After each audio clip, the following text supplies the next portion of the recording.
Good morning, good afternoon, good evening, or rather, good day to all of you. This is Chris, your host from the podcast Instacoins Crypto Today and Tomorrow. We have a very special episode today, episode 4, of course, which today is going to be with Madnan Hashmi, the inspired analyst who is known also, of course, on social media. I know he's got quite a following, over 2 million followers across all pages. So, of course, it is rather interesting to have him with us. I'm quite interested. I've got quite a few questions myself. Of course, maybe you will have also some questions which you can leave in the comment section below. So, in the meantime, welcome, Adnan, and thank you, of course, for joining us. Thank you so much, Chris, for the invitation. Looking forward to this healthy conversation on crypto together. Perfect, perfect. Thank you. Of course, it goes without saying I did give a brief introduction, but I would also like to hear a little bit more, because let's say that social media generally tend to give us a facade of who we are, but there was also, a build up, who you are. In your private life, I mean, what got you to being who you are today?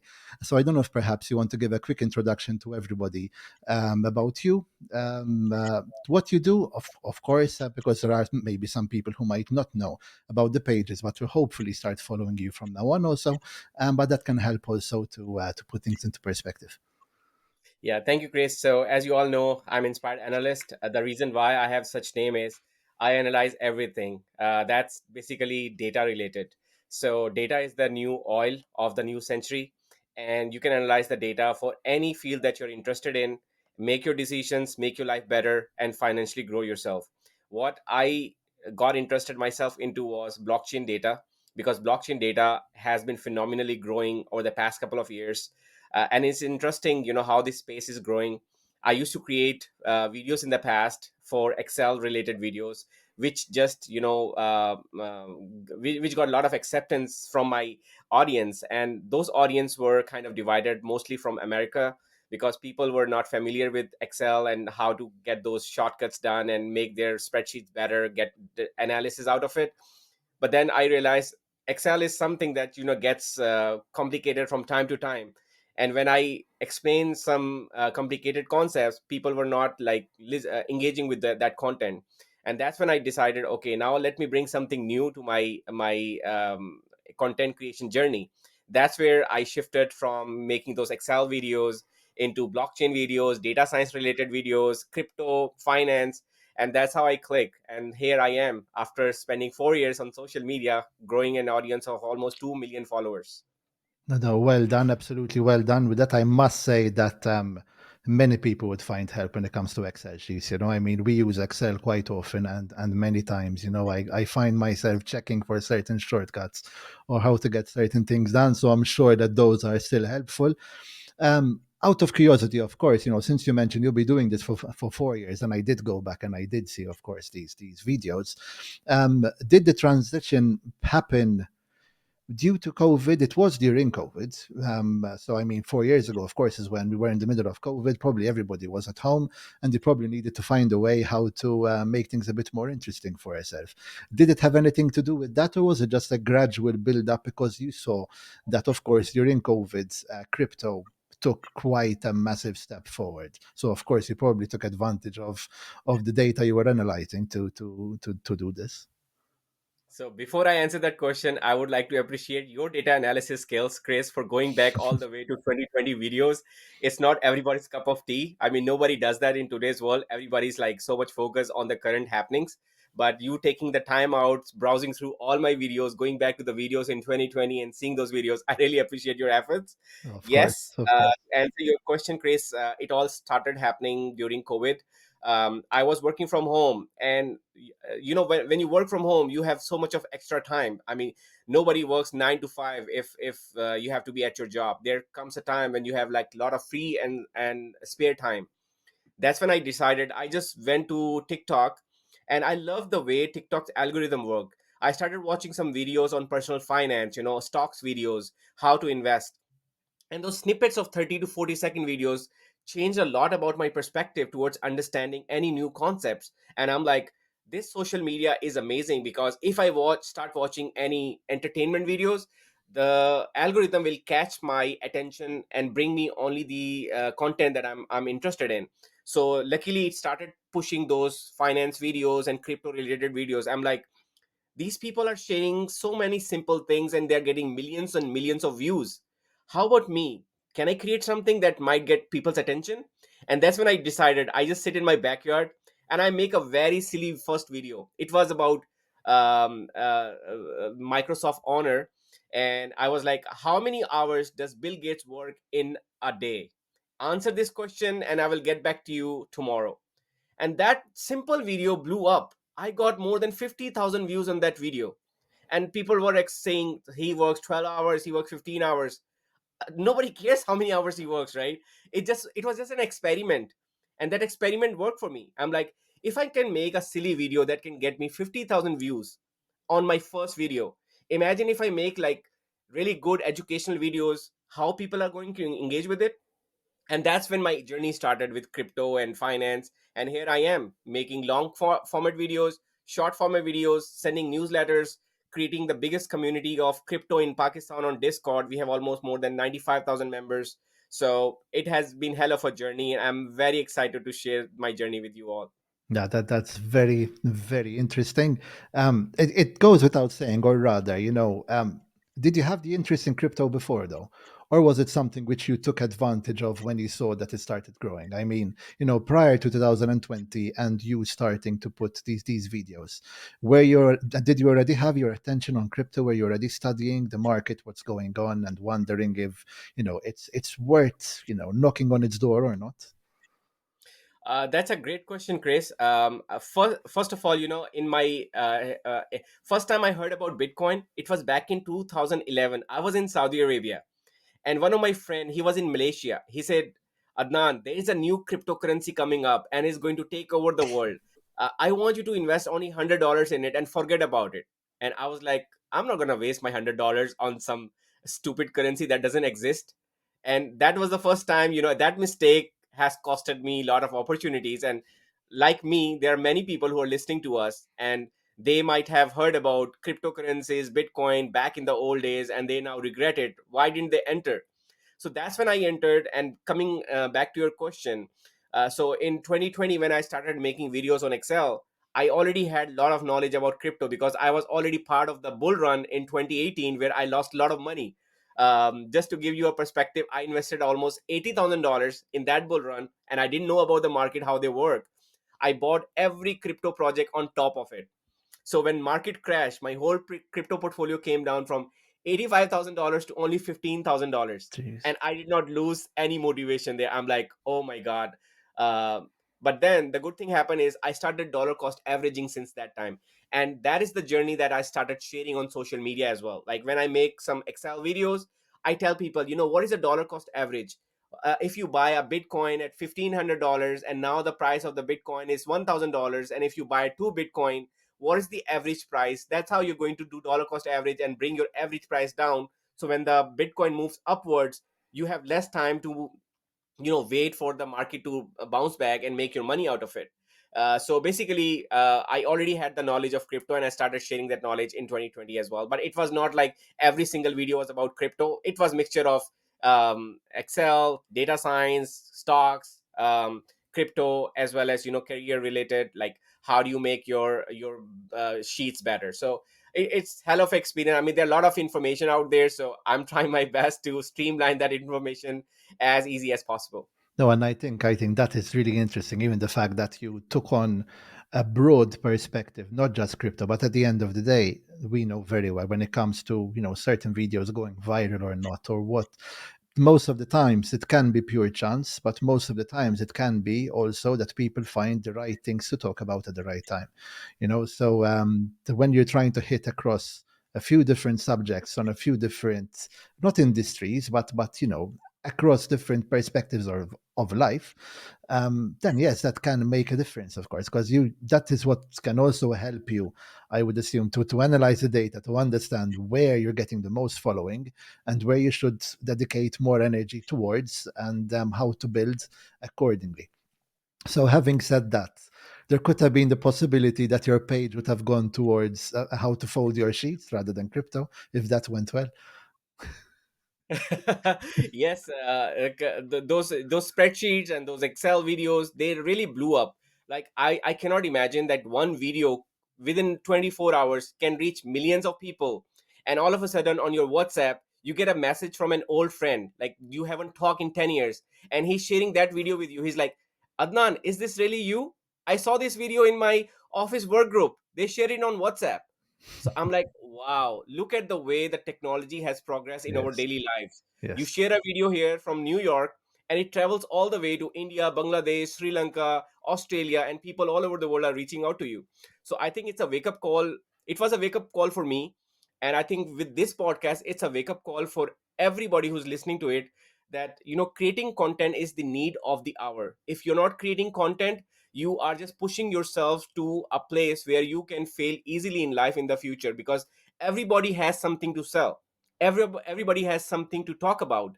You may be good in one thing but not get good in another thing. So whatever you're good at, start creating content on it. You will find your audience, and once you find that audience, it's not that difficult to monetize that audience. I mean, that could become your side hustle and your extra stream of income. No, which I'm sure many, that many associate sometimes the side hustle, especially those who are not so much informed about crypto. Many of them, they want to get informed, so it can be a sort of side hustle as well. So, but it is important to understand that, yes, as you said, we all have some experience or some knowledge which other people would want to learn from, and we can monetize on that. Now, of course, it is also the way how to sell it, or how to market it if you want. But yes, absolutely. And talking about this perspective, when did you realize, through the growth of your pages, was there a specific moment or a specific video that made you say, this wasn't a pure chance that I had one video that escalated to 50,000 views in a day? What gave you the confidence that, yes, I can consider myself an influencer and I can start getting some good money out of this? That's one of a very good question that people who are creating content should answer as early as possible. I did not answer that question as early as possible. It took me 1 year to realize that you can make money out of creating content. So for the first year, I was only providing value to my audience, creating content in Excel, making them learn, how to visualize the data, how to use pivot tables, how to use different Excel functions. But then at the end of the day, I was feeling burnt out. I was like, okay, I'm sharing all these values, I'm spending so much of time every day. Just if you create one video every day, it takes away at least 1 to 2 hours of your time, right? And then you have to plan your content, you have to write script, you have to make people watch your video for 1 minute. People have a lower attention span.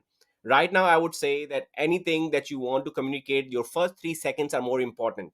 But back in 2020, I think the average span time was more. So people would spend at least 5 to 6 seconds to find, okay, this video is good, it's relatable, I'm going to watch it. So explaining everything under 1 minute was a big challenge. So coming back to your question, I did not monetize my audience at least for a year. After 1 year, I realized, okay, if I start launching some Excel related course, people might buy it, people might find value in it. And there was a lot of demand for it. Like every single comment that I found on my TikTok, people were like, can you launch a course, we are ready to buy it. I'm like, what price should I keep my course at? Somebody saying $10, somebody saying 50, somebody saying $100. So doing pricing analytics for that was very important task. So I kept my pricing at a very low level, and I launched this Excel related course, and it blew up as well. I'm like, oh wow, I didn't even know. I mean, when you make your first dollar on the internet, you can take that $1 to 10 or thousands or 10 thousands of dollars, right? But that first dollar gives you the motivation for you to grow. And that's when I realized, okay, content creation is my thing. I want to be an influencer.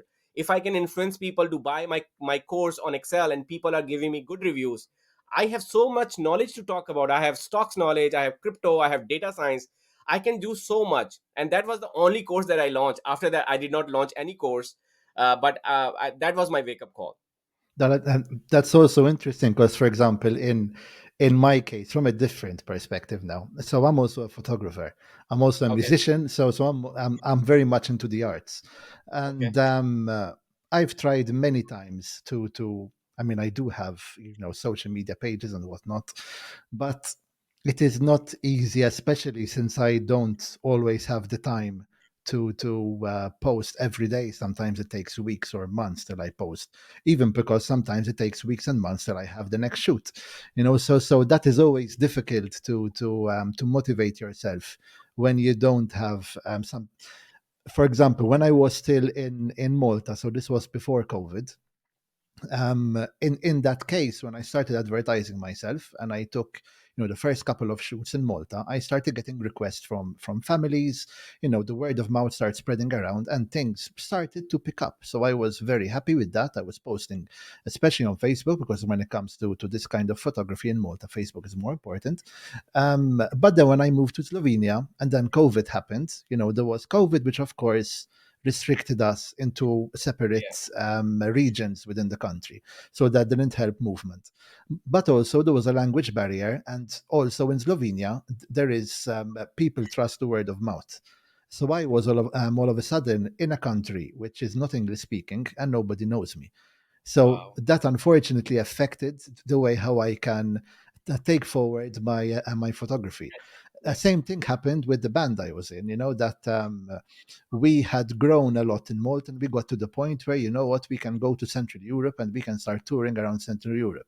As soon as we did that, COVID happened, and we got Oh my restricted, God. and anything related to entertainment were almost the last things to open up. So that also affected us, affected our mind, and the motivation to try to push forward. So then there were other aspects. Life starts kicking in and you need to start changing priorities. But again, sometimes I wonder, like, I also need, same as you found that moment which gave you the motivation to push.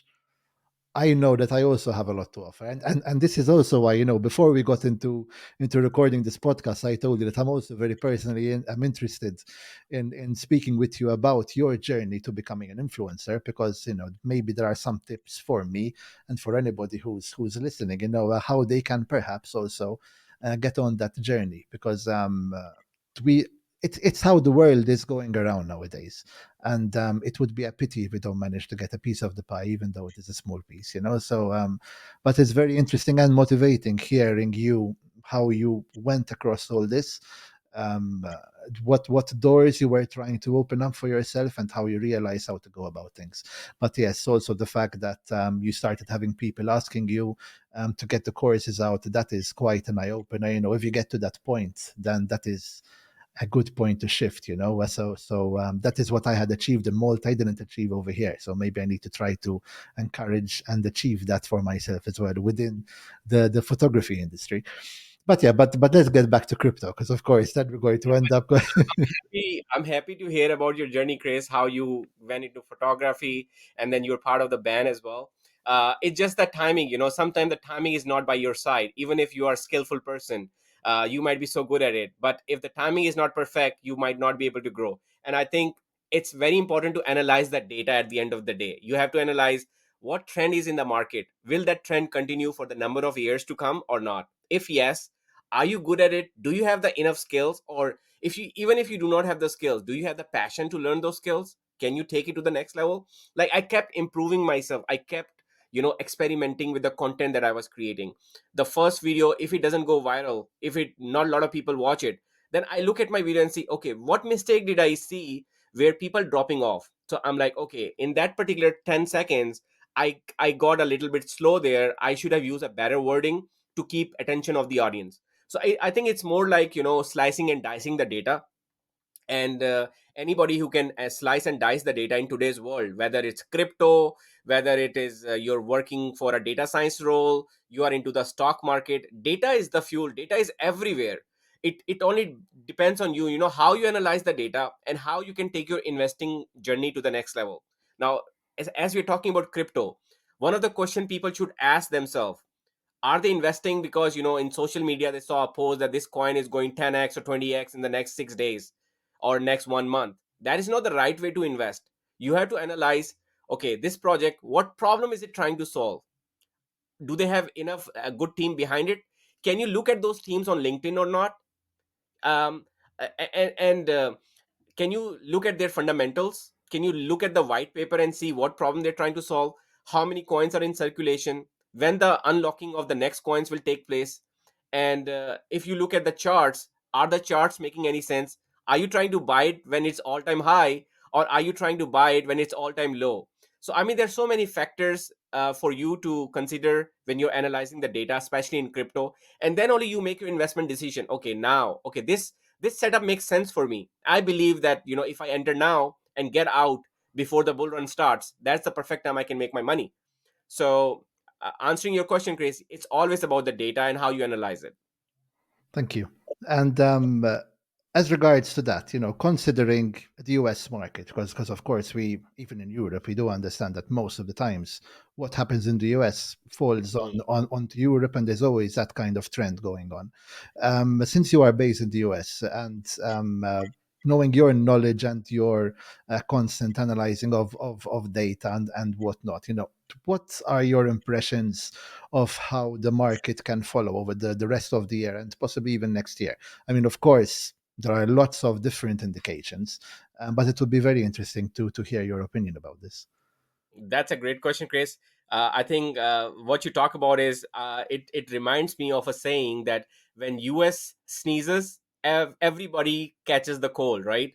So there's a reason why when Fed is announcing their interest rates, the whole world is watching US. I mean, crypto and blockchain was created so that, there's decentralization, but I feel that, centralization is also getting their hands into crypto now.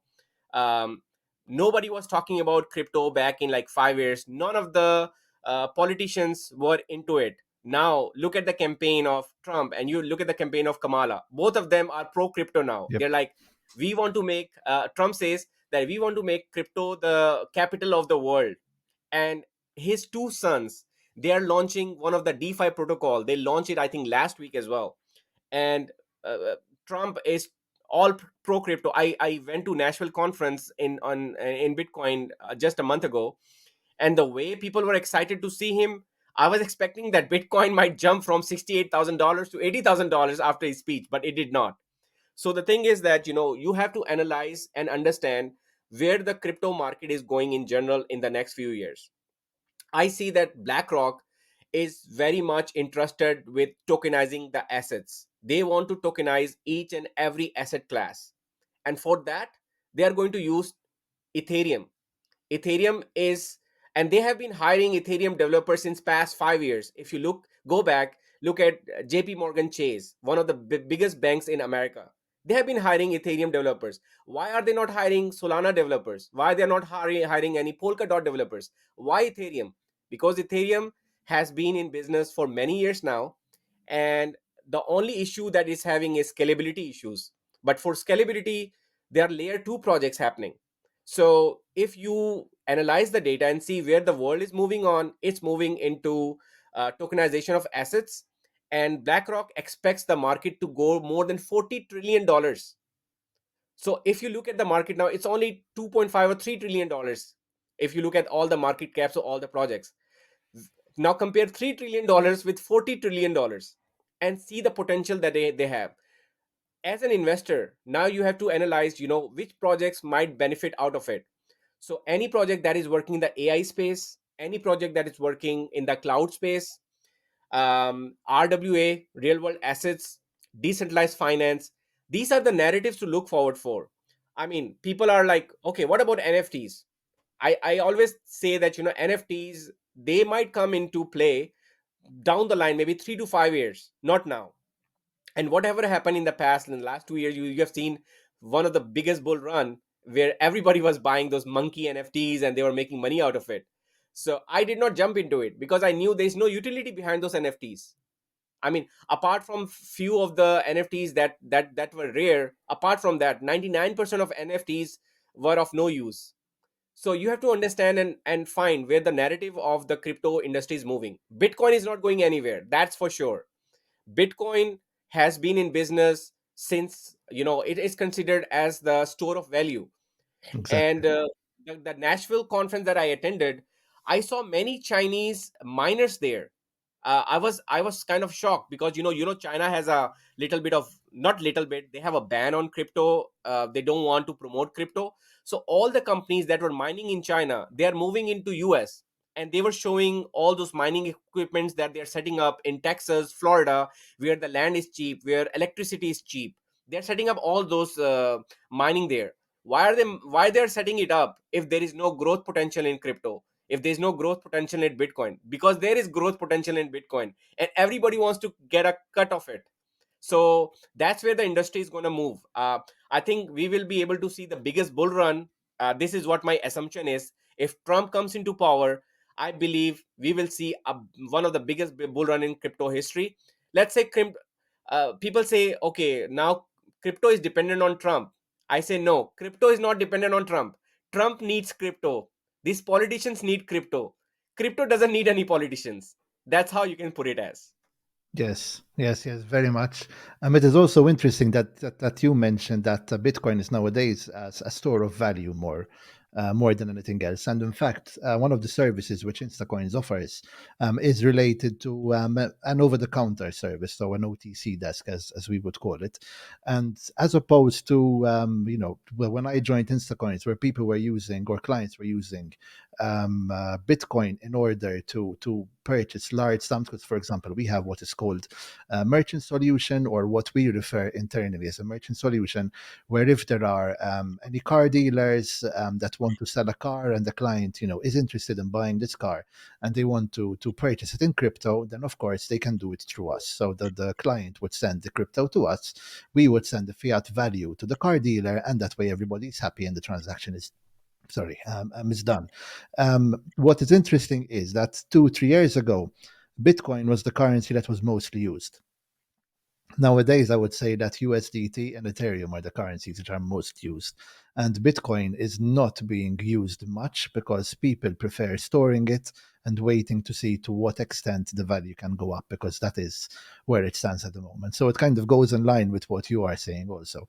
As regards to Ethereum, I keep hoping, because that is where I have a little bit of my interest. So I keep hoping maybe that can also send a good cloud towards my direction. But yeah, that I have read all throughout the year that there are some good opportunities and directions for Ethereum, and the possibility of growth. And I find this to be rather interesting, especially when you consider that it is, the second most popular coin after Bitcoin. We would expect rather than hope that it would continue to grow. And of course, the way how you explained it earlier, there is the full potential, of course, for this to grow further. So it's just a waiting game. Many times we've heard this, or at least I've heard this many times, that it's the ones that wait, that have the patience to wait it out, are the ones that manage to see, rather than the profits, the numbers go up into their favor. So that is, you're on mute again. Yeah, I'm sorry. Okay. Yeah, so that, Warren Buffett also says that investment is a game where wealth is transferred from impatient to the patient. So if you want to make your money, I mean, just buy. If I would have just bought Bitcoin in 2011 for $100 and waited all these years, imagine the kind of wealth I would have created with just $100. Same thing applies to whoever comes to crypto first has the most amount of wealth. So if somebody joined crypto in 2015, he has most amount of wealth. If somebody joins to 2020 and compare that to somebody joining in 2024, so the person who joined in 2020 has more wealth. Because if you consider dollar cost averaging and the time was by your side, you would have made the most money out of it. So you can never time the market. So time in the market is better than timing the market, which Yes. is what the philosophy of Warren Buffett is. You have to be in the market. There will be ups and downs. There will be times when there'll be blood in the street. So that's what Warren Buffett also says, be greedy when others are fearful, and be fearful when others are greedy. And that's the simple concept that I apply in my trading strategy as well. Each time I see the fear and greed index crossing 60, right now it's 80, right now it's crossing 60, I get out of the market. People say, no, Bitcoin is going to 90,000, Bitcoin going to 95,000. No, the people are kind of greedy at this point. I'll come out of the market. When people will be, fearful, when the fear and greed index go somewhere between 30 to 40, that's when nobody wants to buy. And that's when I'll start buying and dollar cost averaging. So Simple concept, don't make it complicated unnecessarily. If you want to make wealth in crypto, it's a game of patience, it's the game of timing, time in the market, not timing the market. And just, keep your greed out of it. You cannot become a millionaire within a day or a month or a week. Warren Buffett, when he became billionaire, he was already 50, and he said that he has been investing since he was 7 years of age. So if he waited this long, and now look at, he has the most amount of cash anybody else would ever have. $300 billion in cash. There are so many companies who doesn't have a market cap of $300 billion, and True. Warren Buffett is sitting on $300 billion of cash. So that should give a good perspective to everybody who's listening to us. Keep your Bitcoin on Instacoins. Instacoin is one of the best platform out there that helps you secure your crypto, and also in the merchant services as well if you want to use it. But at the same time, the custodial services, I know that those custodial services are also provided by Instacoins. And in America, if you want to have custodial services, you have to be a client of BlackRock, or you have to be a client of Coinbase merchant services. A normal person like me, I cannot go to Coinbase and ask them, okay, can you provide me the custodial service? They will not. So it's very important to see who the real players in this business are, like Instacoins. And if they are already registered in US, they already have license in Europe, then it's no brainer. Why shouldn't you want to use it? Yep. It is also interesting that it's cool because you mentioned some things, and it takes me back a few years of how I was thinking wrongly, maybe, when you mentioned, as regards to the right time or the right timing, So, and I remember with my partner back in 2022, I kept telling her that if Bitcoin reaches 15,000 euro, I will buy. If it will not get as low as 15,000 euro, I would not buy. And I can be very hard headed with these things. And the value came down to 15,600 something. And I told And her, you didn't buy. I said 15,000, so I'm not going to buy. It didn't hit the 15,000, but within a year it went up to 70 something. So that was a Wow. mistake from my end, but at least then I made up for it with Ethereum, so just before we had the run earlier this year, um uh, I did put something in, and that at least I took some advantage from there. So at least that timing was good. The Bitcoin timing was wrong, but this timing was good. So there's always something to learn. Um, and another question I have for you, and probably this will be most related to the feedback which your followers would give you. So, of course, you are well aware of what is going on within the US, because, of course, you live in the US, and that's where your interests are as well. But when it comes to the diverse following that you have, what ideas or what impacts do you see that they have within the crypto space? I know, of course, there are some countries which maybe have more restrictions than others. Some where you cannot really advertise, but others where it is a bit easier to advertise. So, what feedback do you get from your followers in relation to this? And does it help you understand how to also put forward certain content, which can, of course, be an advantage for them and their own interests?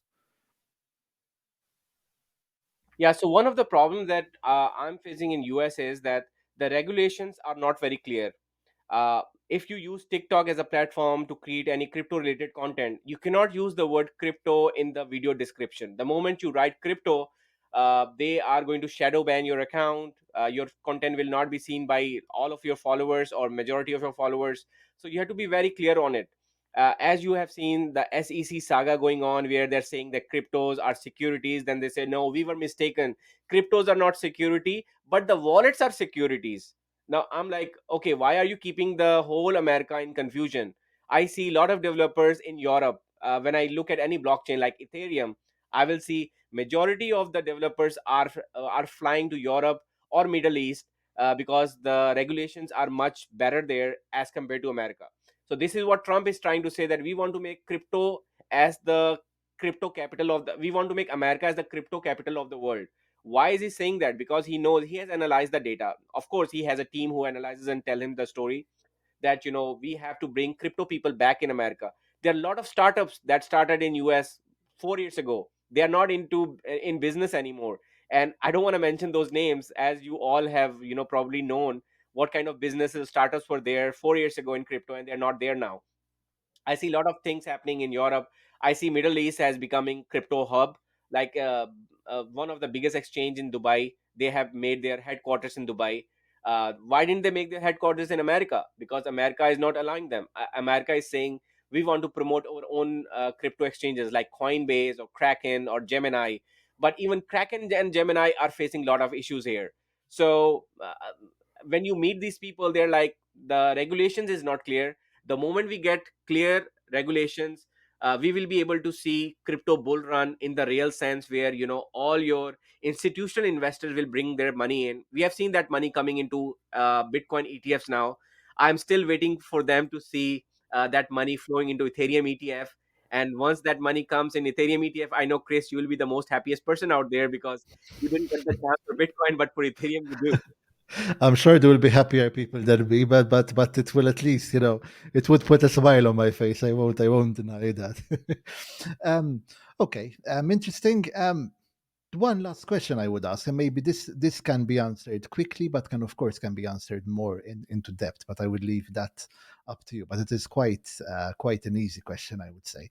So for those who are listening to us, maybe even me, that have always wanted to become an influencer, but they don't know what are the next steps that they can take. Of course, we already discussed this at the beginning of the episode, so we already have some ideas of how to go about it. But are there any other tips that you can give to who's listening to us? Maybe also not just to become an influencer, maybe how to build more confidence within crypto, because of course, the more confidence you have around different areas, as you mentioned at the very beginning, it helps you to expose yourself in a certain way that can give you more exposure across different fronts. So, what tips would you give people who are listening to us? That's a great question, Chris, and I think it's a great question to end this discussion as well. I will give a very simple advice to everyone. If you are really wanting to be as an influencer in any of the space that you're targeted, the first thing that you have to do is analyze the content in that space. Like for you, Chris, if you want to be a influencer in photography space, okay, you go to TikTok and write photography and see which videos pops up first. Those are the videos that got most of the engaging views. Most of people are engaging with it. Analyze that video. Why? What did he do in the first 5 seconds to attract everybody's attention? If he can attract the attention of the audience by talking about certain aspects of photography, can you replicate that in a better way? Can you take that as a motivation? Like, can you do it better than him or even closer than him? Try it. Like, try creating your first video and see the engagement you're gonna get. If you're not gonna get anything out of it, it's okay, it doesn't matter, because now a lot of people are creating content. You have to create at least 100 videos to be noticed in front of the people. They will take you seriously. So unless and until you're not making your 100 videos on daily basis, learning from your mistakes, then you're not going to be successful in content creation space. Every day is important. Every day you get one chance to be in front of the people. When I started creating content, I was creating 3 videos every day, 3 different topics. And I would analyze and see, okay, I made a video in Excel, people liked it. I made a video in stocks, nobody commented on it. I made a video in crypto, it kind of got normal views. So I'm like, why did people engage with my Excel videos? So that was my formula, to that this is the video that I'm good at. So I started creating those videos. So you have to find your niche, have at least multiple niches. And like Chris, you said you have photography, you are part of the band as well, so try both of the things. And third, try crypto and see whichever audience connects with. And that's where your journey, you can take it to the next level. Thank you for that. I appreciate it a lot. I hope some of you also appreciate that input. It is very interesting. the one question which I was asking myself is, if I need to create 100 videos, shall I wait to post the good ones at the end or at the beginning? But I guess that is, all subjective, because it depends on what attracts first, at the end of the day. But that is what I asked myself. But yeah, thank you very much for the very insightful talk that we had. It was a pleasure. I mean, we've spoken, of course, many times before, be it on private messaging or whatnot. But it was an absolute pleasure having this talk and getting to know you in a better manner. Of course, do follow his pages, the Inspired Analyst. You'll find them all across. So there's on YouTube, TikTok. There's on Instagram. There's all across. So definitely we'll be putting a link across Adnan's social medias. So just in case you want to follow also all the ideas that he has on how to study the crypto market that can help you. Then, of course, from our end, if you want to do some purchases, of course, you can also come to Instacoin. So that way you can find one way to gather information and the other way from where you can purchase. So thank you very much. Thank you once again, Adnan, for that. We will see you on the next episode. Yeah, Thank you. you're welcome. Thank you so much, Chris.